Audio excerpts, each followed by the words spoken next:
Funding for George Washington Carver, An Uncommon Life, is brought to you by Wherever your operation takes you, or who you share it with, we'll be where we've been all along.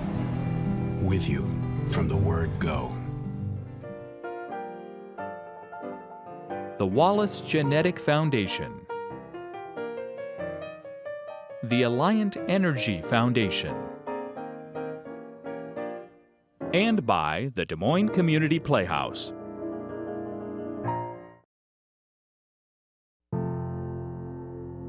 He was a man of many talents. He was an individual with a broad foundation and a love of life. He was more than just a scientist. He was an artist, he was an educator, he was a humanitarian, and he did so much to help others. Scientist, professor, a leader, a man of faith. He was a conservationist. He was very creative, and he had a childlike wonderment about life. He loved humanity in the beginning. He loved black and white. George Washington Carver was a man of hope.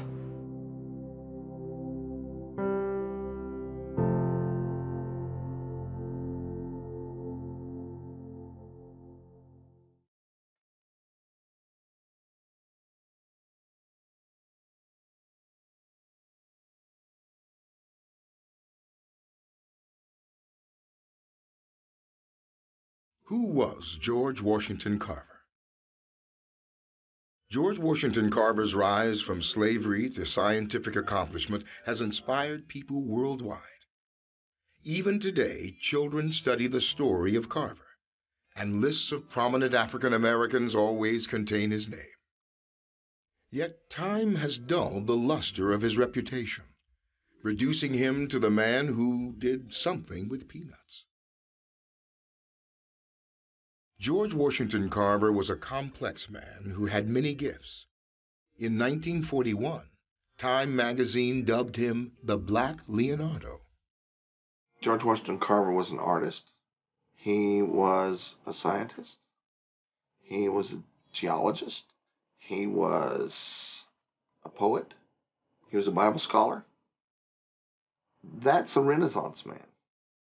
George Washington Carver was a creative genius who was able to invoke personal and shared identities to protect him from the variances of enslavement, discrimination, and who took those negative experiences and translated them into a unit of humanity that is extraordinary, locally, nationally, and internationally.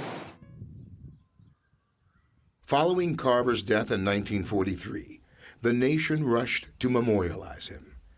Congress made his birthplace a national monument. Postage stamps and coins were issued with his likeness, and naval vessels and scores of public buildings were named in his honor. He was a man of concern, a man of vision, a man who actually wanted to make a difference. And the difference wasn't necessarily for him. It was a difference for other people. Born into slavery in the final months of the Civil War, George Washington Carver rose to become one of the best-known and widely respected African Americans in the world. Henry Ford called him the world's greatest living scientist. Presidents and poor black farmers alike praised him. Mahatma Gandhi's assistant asked him for advice in creating a vegetarian diet for the Indian activists. Groups as different as the National Association for the Advancement of Colored People and the United Daughters of the Confederacy honored him. He's a usable hero for Americans, and I think that's a disservice to Carver. I think he is important for a lot of reasons other than that. In reality, Carver was a complicated man. Thousands of people around the world held warm affection for him and regarded him as a personal friend.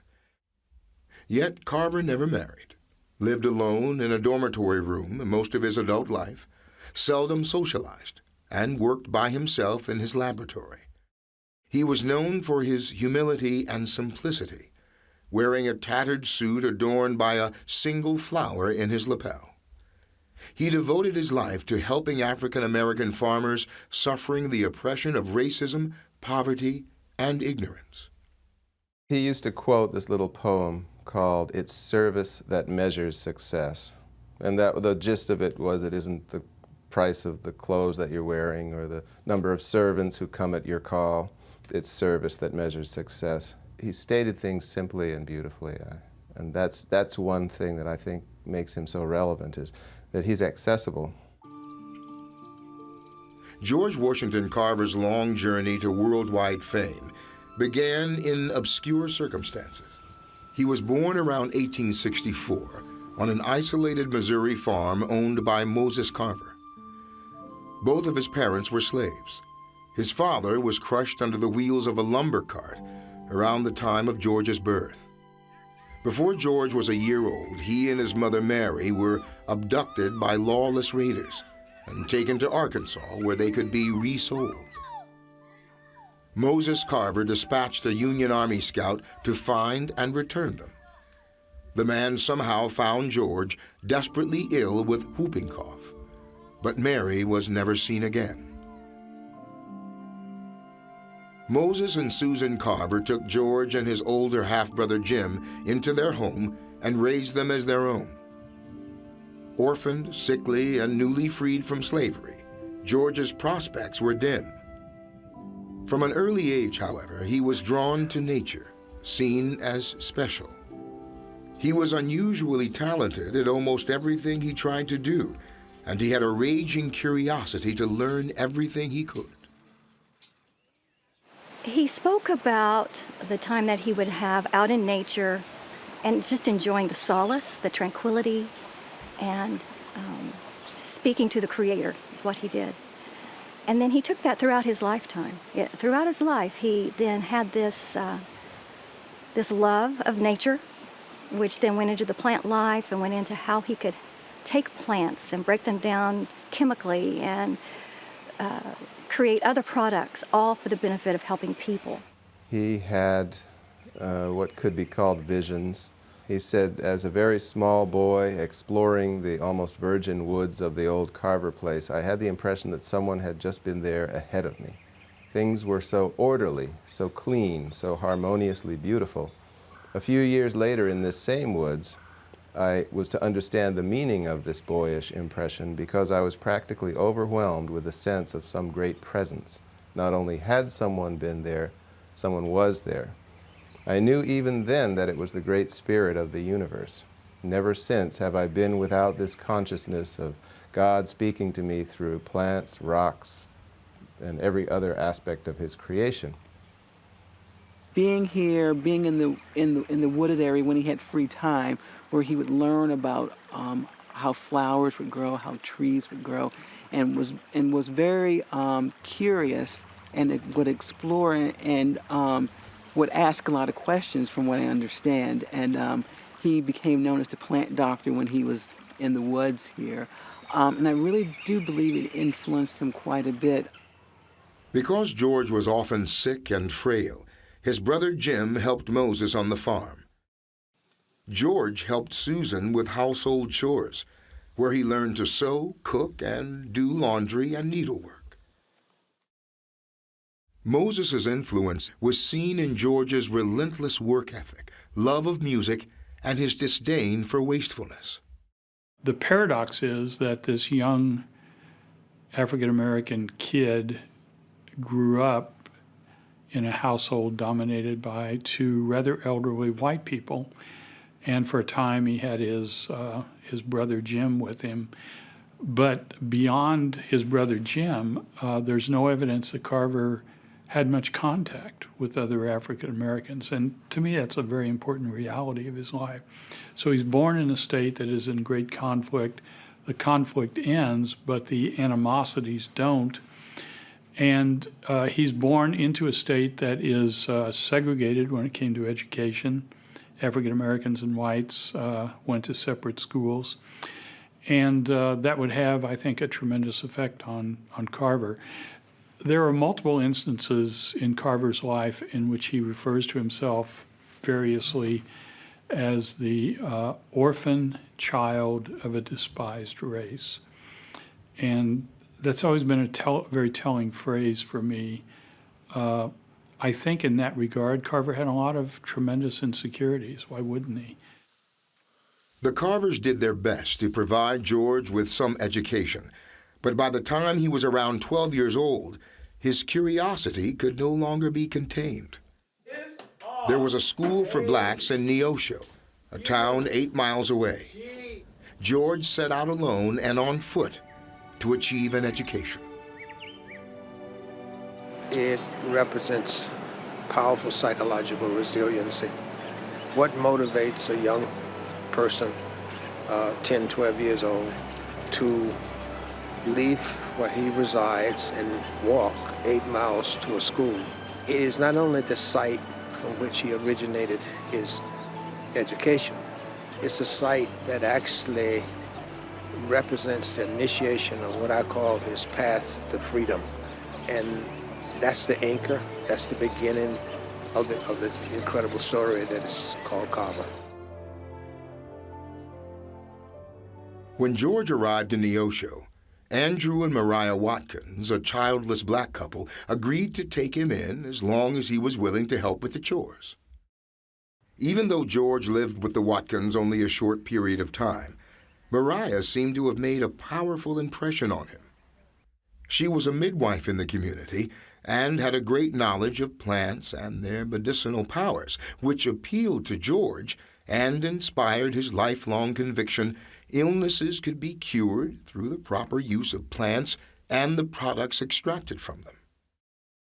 Mariah's strong faith also influenced George, and she was the first person he met who urged him to use his genius to serve their people.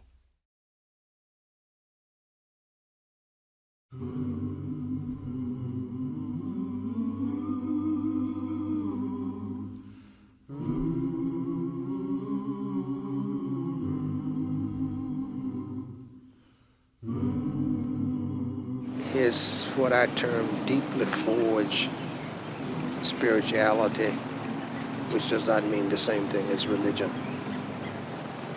Which I'm arguing that a deeply forged spirituality requires one to wear it, be cognizant of it, be in contact with it in all one's interactions. And I think one of the reasons he was such an extraordinary humanitarian is that it derived from what I just spoke to. George loved people, and he dedicated his life to improving humanity's lot. He once wrote, "I love humanity and all humanity who is struggling to be something and somebody. I am not interested in complexion, texture of hair, nationality, etc. I like all of God's work. So may we continue to pray and to love each other more and more, if possible, as time moves on." That's what Jesus Christ did. He came to serve others. And that's why I feel that Carver did. I think the influence and influence of his life, like that of Christ, influenced a lot of other people in a very positive way. Dreams were real to him. Dreams he perceived to be God's way of talking to him. And in that regard, I think he thought he was special, that he was imbued with qualities that were God-given. And I think that was a source of great strength for him and a source of confidence. I've always said God gives everybody a talent. And God gave George Washington Carver a talent for science without compromising faith, religion, or God. And I think that's what motivated him. He was born with this mission. Even when he's a little boy, he probably didn't know when he was 5 years of age that he was going to be a great scientist and a great humanitarian, but God instilled that in him at birth. Okay, now, Mr. Carver? George's teacher, Neosho, was unable to give him the level of education that he desired. So when a couple stopped at the Watkins home on their way to Fort Scott, Kansas, he hitched a ride. He made friends, many of them white, but he was never far from the shadow of racism. In Fort Scott, he witnessed the lynching of a black man and left town immediately. Later, he was admitted to Highland College in Kansas, only to be turned away when officials saw the color of his skin. Those kinds of things could drive you into, a cave. You could just back up and say, I just can't face this. But he didn't. He just kept driving forward and facing the harsh realities ahead. And it's so interesting because towards the end of his life, when he was hired to be a spokesman for interracial cooperation, and what an impact he made on so many people that went on to impact others and impact others. And all those experiences he had, the encounters and the racial barriers, struggles, prejudice, and yet keeping one foot going in front of the other.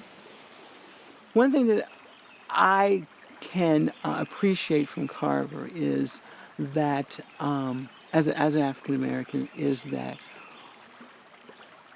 all the things that Carver went through, leaving here and experiencing hate, and he did experience hate, that Carver was never bitter. And that's something that I definitely can appreciate. Even in our society today, which some things that Carver went through are still very relevant today as well. And sometimes I look on Carver's life story as an example of how I can be a better person as well. He didn't take the tragedies of life, the disappointments of life, to define him. And he had things happening so much, so many things, that you're like, how in the world did he even ever want to do anything, much less do something? Why would he want to help somebody else if he wasn't getting some of the things that he thought he should have?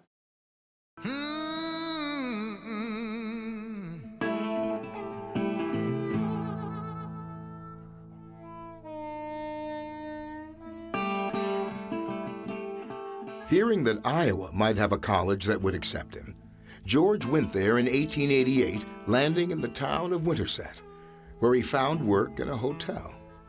Visiting a local church there, he met a white couple named John and Helen Milholland. They treated him like family. Years later, he would say, "Mr. and Mrs. Milholland have been my warmest and most helpful friends." They did not know that he was going to grow to become this famous scientist or this famous educator. They just saw that he was a person who had worth. They saw a person who had potential. And they took the time to learn about him as an individual, and they took the time to see what they could do to encourage that potential. Though we all can't be like Carver, because I believe he had a real genius, we can all be like the kind of people who encouraged him and inspired him in his way. Just regular, everyday people doing what they could to learn about a fellow human being. Helen Milholland encouraged George to apply to Simpson College, a small Methodist school 20 miles away in Indianola, Iowa. He was accepted and enrolled on September 9th, 1890.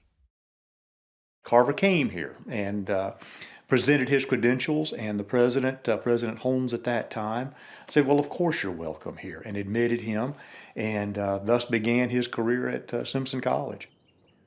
Years later, George acknowledged the warmth of his reception at Simpson College, simply saying, "They made me believe I was a real human being." He really found a home there. There's a well-known story about how several of his fellow classmates would invite him to go to concerts, and he couldn't go because he didn't have any money. And before long, after this was known, he would return home to find concert tickets slid underneath his door.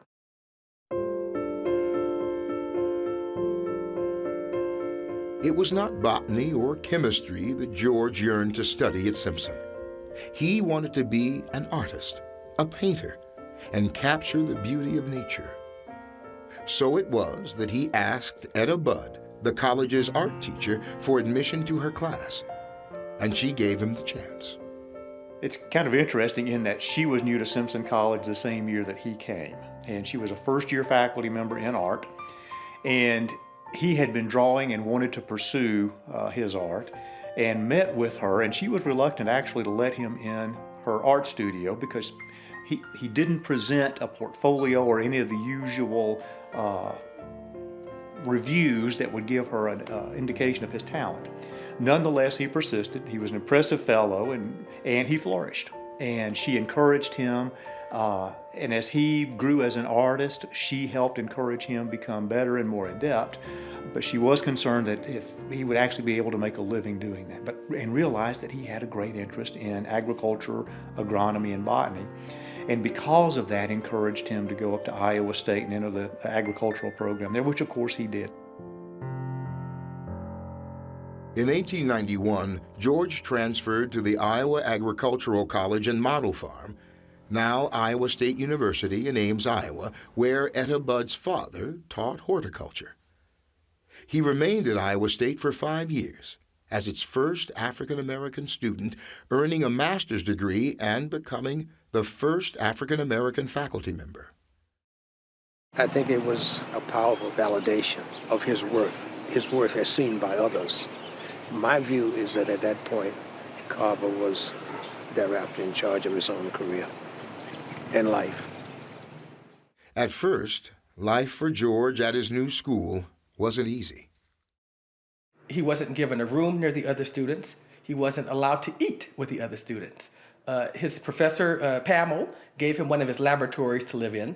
And a white lady from Indianola, a friend named Mrs. Sophia Liston, she came to visit Carver in Ames. She decided she was going to walk around with Carver all around town so that people could see that he was accepted and known in society.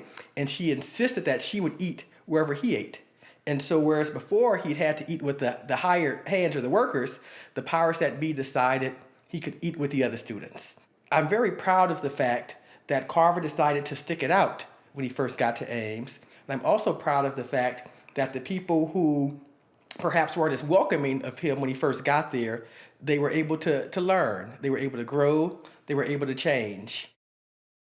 Eventually, he was embraced by white students and faculty members alike, who saw in him a spark of genius. I think that legacy is a message to all of us today and into the future, how important it is to value diversity, to give all individuals who choose to work hard, no question that George Washington Carver worked hard every day, a chance to excel and to reach their full potential. In Ames, George befriended James Wilson, head of the agricultural school, who would serve as U.S. Secretary of Agriculture for 16 years. His dairying professor, Henry C. Wallace, would hold the same post in the 1920s. And Wallace's son, Henry A. Wallace, who frequently accompanied George on nature walks, would serve as agricultural secretary and vice president under Franklin D. Roosevelt. On Sundays, George Washington Carver would be invited over to the Wallace home for dinner, and afterwards, George Washington Carver and Henry A. Wallace would go for walks, and they would study nature, look at plants, talk about what George Washington Carver was studying at Iowa State University. And interestingly so, George Washington Carver's undergraduate thesis was on plant hybridization. And here he was talking to Henry A. Wallace, who had found Pioneer Hybrid based on plant hybridization.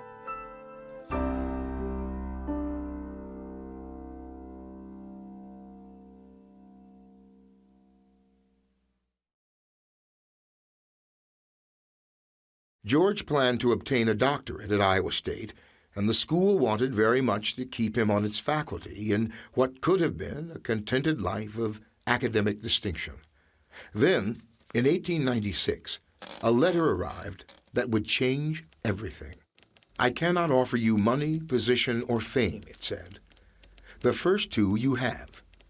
The last, from the place you now occupy, you will no doubt achieve. These things I now ask you to give up. I offer you in their place work, hard, hard work, the task of bringing a people from degradation, poverty, and waste to full manhood."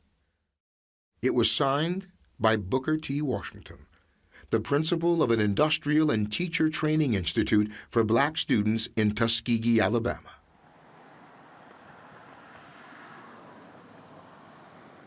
We talk about the Tuskegee experience around here, and everyone talks about it, but no one can just come out and explain exactly what it is. We all know that there is something about that Tuskegee experience that keeps you here and keeps you with a desire to want to do more.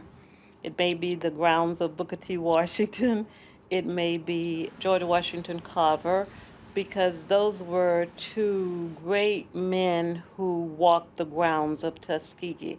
And so it's an honor and a privilege actually to come behind them and do something substantial for the university. Booker T. Washington was determined to make Tuskegee a leading educational institution in the South, and his most pressing need was to establish an agriculture department. But to establish such a department, Washington recognized that he needed a black man with an advanced degree in agriculture. And in all the country, there was only one such man, George Washington Carver. To lure Carver to Tuskegee, Washington offered him an annual salary of $1,000 plus living quarters. Despite Washington's warning of hard work, Carver replied to him, "It has always been one ideal of my life to be the greatest good to the greatest number of my people possible.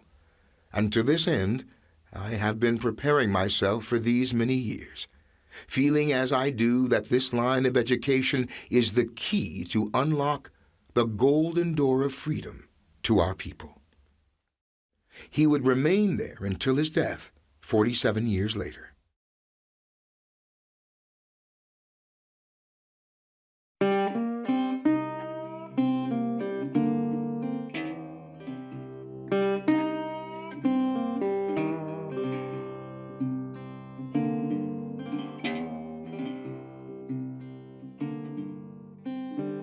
Booker T. and Carver believed that people needed to be taught not only how to live, but to live beautifully, and live well, and to make beautiful things out of everything that was functional. So I think that's important, that kind of contribution to learning that they gave, and that legacy is what made a whole 2 or 3 generations back feel that they could do anything. We had these brilliant doctors, brilliant scholars up on campus because they had a place to be geniuses, to show their genius in this little cocoon, some like little protective sphere. And it started with Booker T and his school. He made a place, a space for people to excel. Carver was part of that. Carver had never been in the Deep South. Almost everything about Alabama's system of agriculture, with its heavy reliance on cotton and its system of tenant farming called sharecropping, appalled him. When he first came on the train here to Tuskegee, he talked about seeing all the poor sharecroppers' homes and thinking, wow, they could do better. And he knew that he could help them do better. And he spent pretty much that whole career here doing work that was going to influence and help those local farmers improve the quality of their lives. In addition to being administrator of the agriculture department and 2 experimental farms, Washington expected Carver to teach a full load of classes, serve on the Institute's executive committee, oversee the beautification of the campus, serve temporarily as its veterinarian, and establish an outreach program for poor black farmers in the surrounding area. Washington had one vision for Carver, and Carver had another vision for himself. It was tumultuous at times, but I think, and I know, that they both had a mutual respect for each other. Carver began his teaching in an old shack with no facilities. In order to establish some sort of laboratory, he had to root through junk heaps to find usable bottles and other items. Why in the heck did he come to Tuskegee? Where he came, where people were jealous of him, clearly the resources he obtained were less, came to a hostile environment, both politically, socially. Despite all that, why did he come? You know, and you look and read the history, and it comes down to serve my people. That is the most fundamental piece that I want to share from my vantage point of 40 years in here, because taking on that task, that's the most daunting task. Just a few years out from slavery ending, a decade or so out from slavery, and right into the heart of the beast. Now, the only way you could do this is you have to be a warrior, you have to have courage, you have to be dauntless, you have to be so mission-oriented. He had to suffer the indignities that a black person had to suffer during that time, and yet he continued on his journey. That's the real power, that's the real spirit within.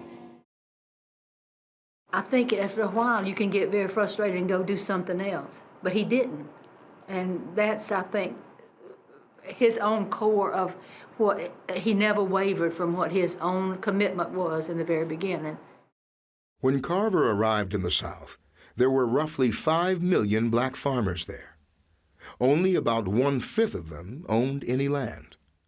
Almost all of them shared a common problem: over-reliance on cotton as the region's main cash crop, together with the sharecropper system used to produce it, which depleted the soil and kept tenant farmers in a permanent state of impoverishment. Improving the practice of Southern agriculture and the lot of poor farmers became Carver's chief concern.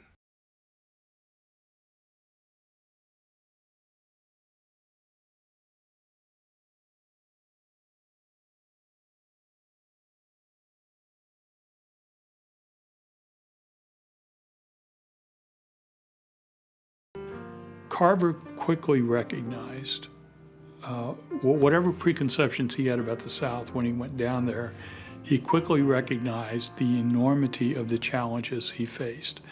And so I think he concluded very quickly that he had to come up with some practical ways that would improve the lives of mostly the tenant farmers and the sharecroppers who were living in the South. And he tried to impact their lives in tangible, specific ways that would help them on a day-to-day basis. Carver began urging farmers to rotate crops and to use organic fertilizers. He preached the value of planting soil-restoring crops such as peanuts, sweet potatoes, black-eyed peas, and soybeans. He adapts it to the circumstance and develops a very different version of what scientific agriculture should be. One that emphasizes ecological thinking to a degree that very few, maybe no other progressive era endeavors did. In the late 1930s, he looks back over his career and says, "My work is that of conservation." And what did he mean by that? What would change about the way we understand America's conservation tradition if we took him seriously, if we looked at his work as a part of that broader American tradition of conservation? He issued bulletins that uneducated farmers could understand, explaining how these soil-restoring crops should be grown and what they could be used for.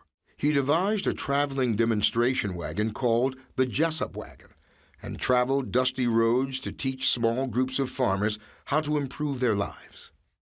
Start where you are with what you have, he would say. Make something of it. Never be satisfied. He demonstrated in a prophetic manner two major current problems: the need for sustainability and conservation.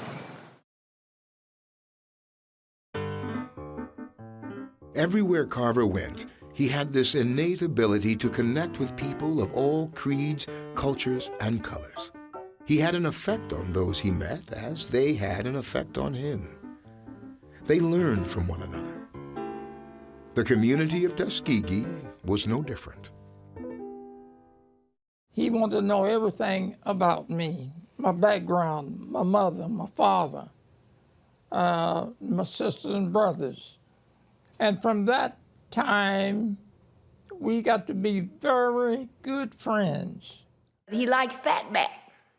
And my daddy would That was his specialty. And his friend, Mr. Parker, Felton Parker, was a baker, but he also was a barber. And he used to cut Carver's hair.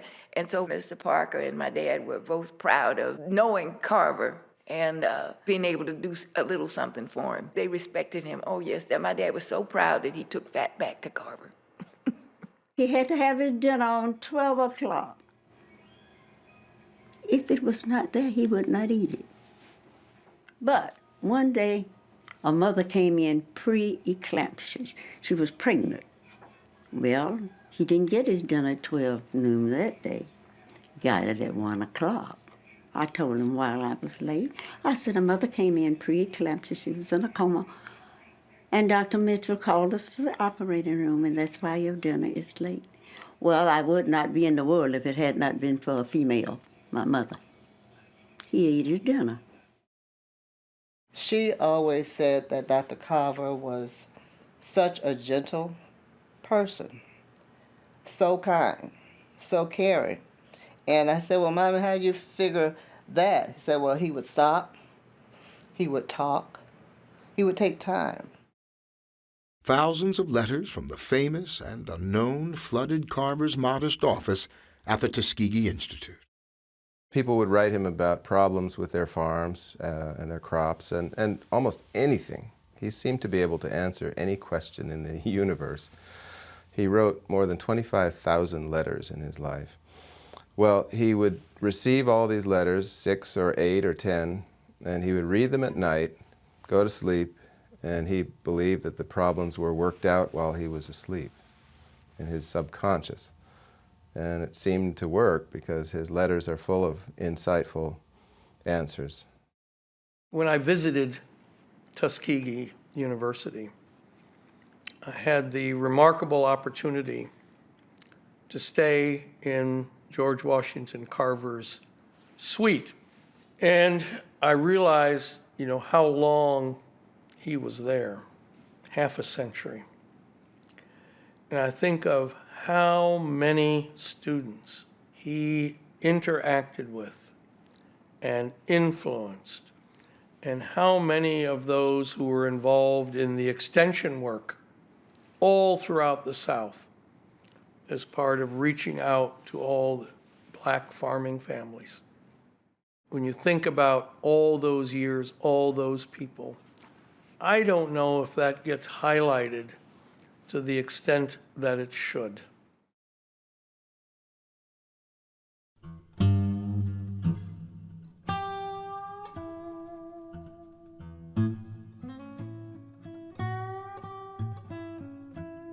Most agree that Carver was a gifted teacher, whether in the classroom or in the field, who instilled a sense of wonder and curiosity in his students. I interviewed a number of his former students. Admittedly, they were quite elderly, but they had a great admiration for him as a teacher. I don't think he was a conventional teacher who stood before class and lectured. One former student of his described him to me as being like Socrates. He said he would never tell you anything. He would force you to work for answers yourself. And I think that's why students found him so challenging and interesting. And there's abundant evidence that he spent enormous amount of time with students, and that even after students left, he maintained correspondence with them.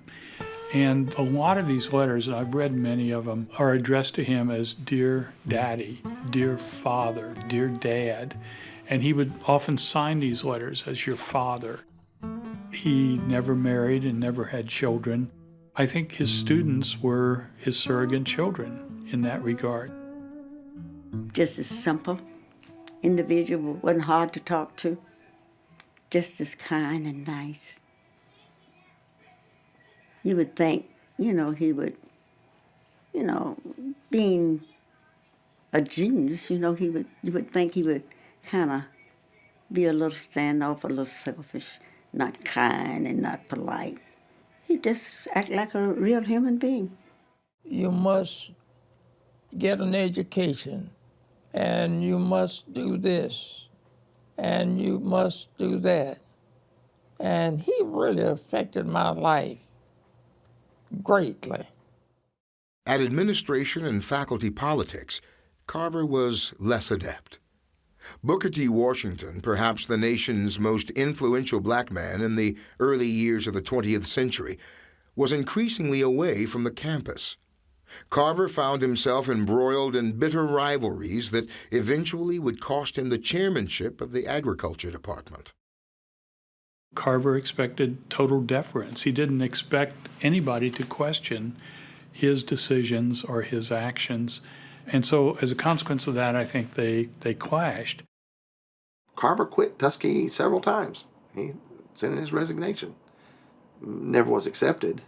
But Carver believed in the work of Tuskegee, to the point that when he died, he left his entire fortune to Tuskegee. He stayed in large part because of his loyalty to his adopted region and its struggling farmers, and to the hundreds of earnest students, his children, who idolized him. As his tenure at Tuskegee approached 2 decades, George Washington Carver was well known and respected throughout the South and among agriculturalists in other areas of the country. Then, in late 1915, an event took place that put Carver on the path to international stardom. Booker T. Washington unexpectedly died. They had a new president. Washington had only called himself the principal. He'd never said he was the president. But the new person, Robert Russo Moton, called himself the president. He was very good, but things changed a lot for Carver as soon as Moton took over. I mean, Carver was starting to want to withdraw into his laboratory a little bit more. And he pretty much told the new president that he was going to do that. He didn't really ask, and he went along with it. So suddenly Carver was able to control his own destiny. Within a year, he had been elected to the board of the National Agricultural Society and became the first black man to be elected a fellow in Britain's Royal Society for the Encouragement of the Arts. Yet few of Carver's inventions ever found wide use, and only 3 ideas were patented: 2 for paint produced from clays, and 1 for cosmetics, leading some to question Carver's scientific legacy. He had a probing mind of developing things, and he didn't care anything about money. The auditor was on him all the time to cash his checks. One way to look at Carver's works is just to think about him being the integrator of research and extension and coming up with the multiple uses of peanuts, of ways of dealing with the boll weevil, crop rotations, which some people may say that's not science because it's not basic, but it is real in terms of applying sciences that are going to serve society. There's a real role for applied research. It does not have to justify itself. That's always been a puzzle to me, is that people have claimed that Carver wasn't a good scientist or wasn't a scientist because they never could find any of his works to prove it. Well, we have those works. They dispel any of that. They're replete with any numbers of calculations, observations. He uses the scientific method over and over again. That alone should settle the issue. I think in everything he did, he said he was searching for the truth. That's what science is about. So I think he was true to himself, and he never wavered from what he really believed. Carver came to prominence around 1920 for his work with peanuts, which eventually led to his creation of over 300 products from the plant. He said that one time a woman came and said, "Well, Mr. Carver, I planted all these peanuts, and now what am I going to do with them?" And he said, I had a sort of stupid look on my face, and I said, "Well, I'll think about it." And he went back to his laboratory. And that's the famous story of when he sat out in the woods and said, "Mr. Creator," asked him what he should do. And the Creator said, "Well, what do you want?" And he said, "I want to know all about nature, something very broad, and the Creator said, that's far too big a question for you, little man. You must narrow it down, increase the intent and decrease the extent. And Carver said, well, how about knowing about the peanut? And he said that the Creator said, well, that's a little bit more your size, but it's still infinite. And so Carver set to work and created hundreds of products out of the peanut, and this was a demonstration. This is to say, look what you can do. His peanut work intrigued people, and so became the main feature of his public persona. Sometimes his message of planting soil-building crops got lost in all the attention he received on that one phase of his work. And there were other factors working against the world hearing his message. It's ultimately the political economy of the South that causes Carver's campaign to fail.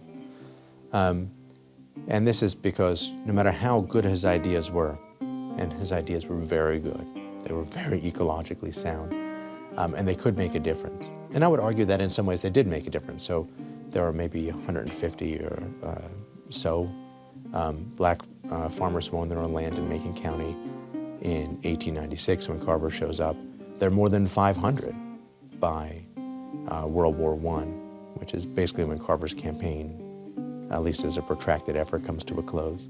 Now that's not all due to Carver's work, but Carver's campaign contributed to this growth. But ultimately, the deeply entrenched racism of the Jim Crow South meant that Carver's plan had little hope of working in the long term. Throughout the 1920s and 1930s, Carver gained ever-increasing fame. He was offered jobs by well-known individuals.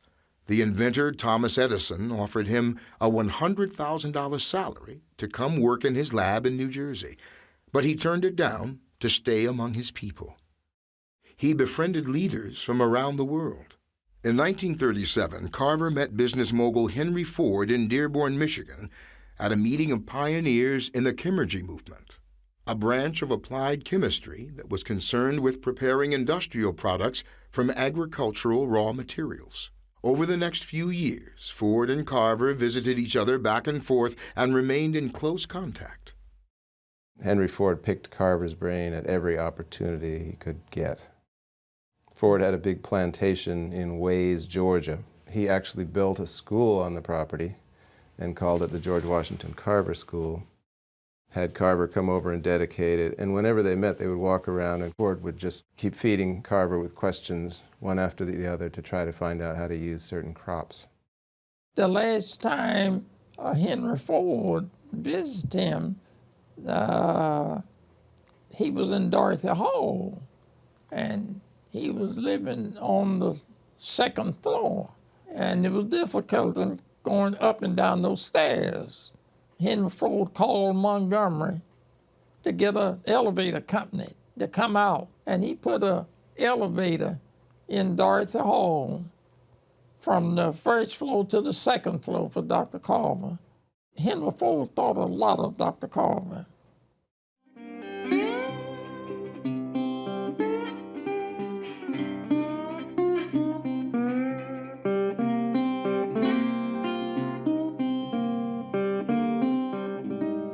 To African Americans, Carver had become living proof of a black man who had overcome great difficulty and achieved greatness.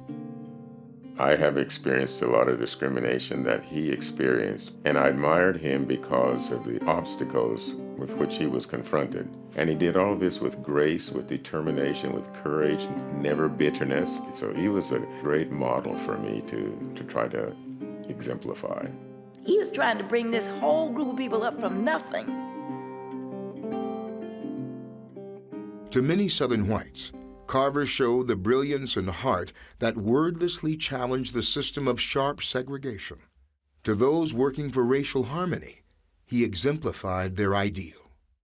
Carver subscribed to Booker T. Washington's views, which held that blacks should attain an economic foothold before trying to tear down social and political barriers.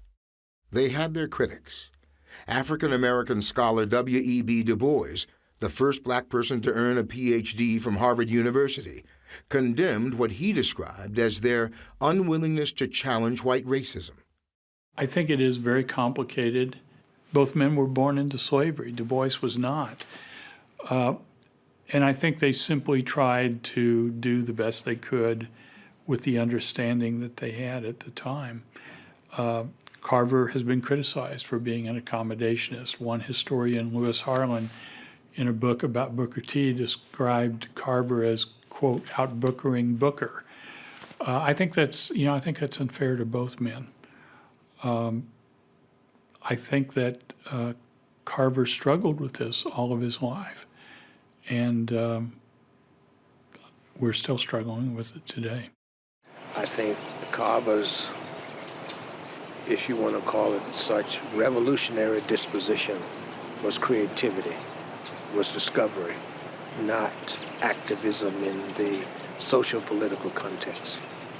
Could he have done more in that regard? Yes, but I think he was made differently.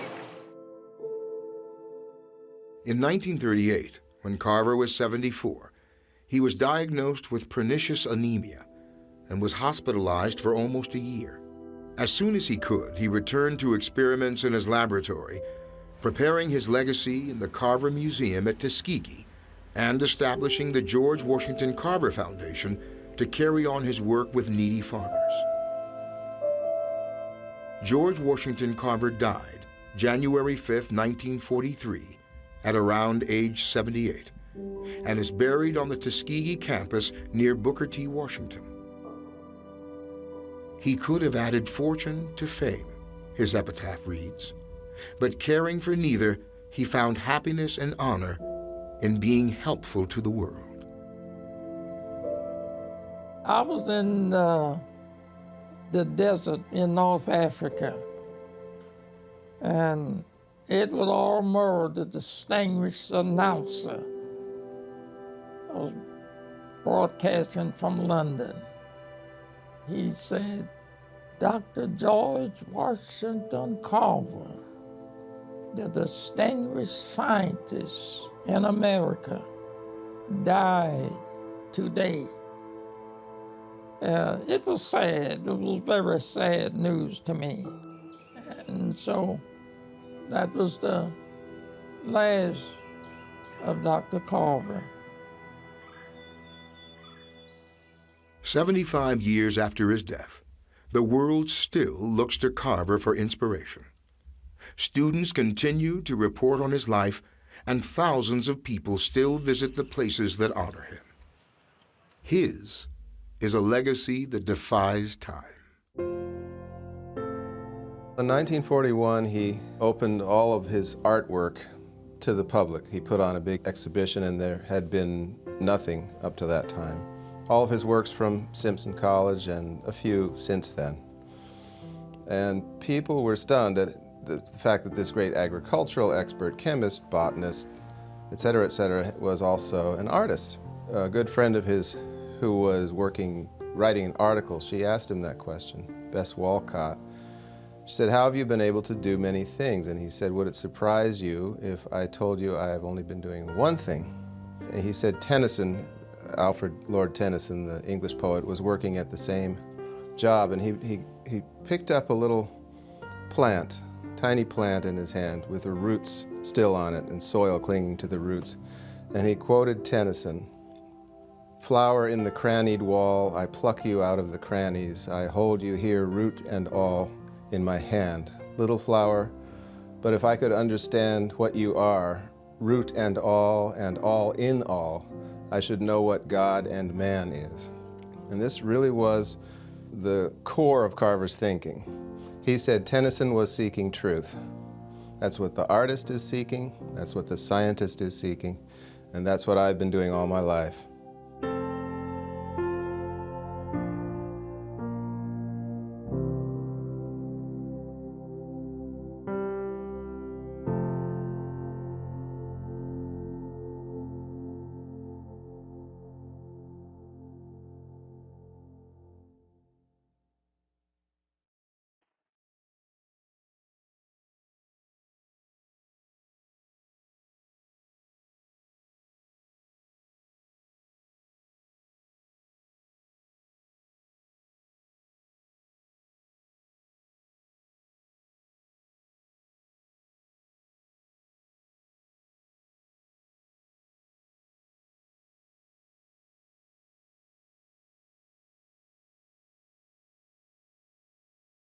Funding for George Washington Carver, An Uncommon Life is brought to you by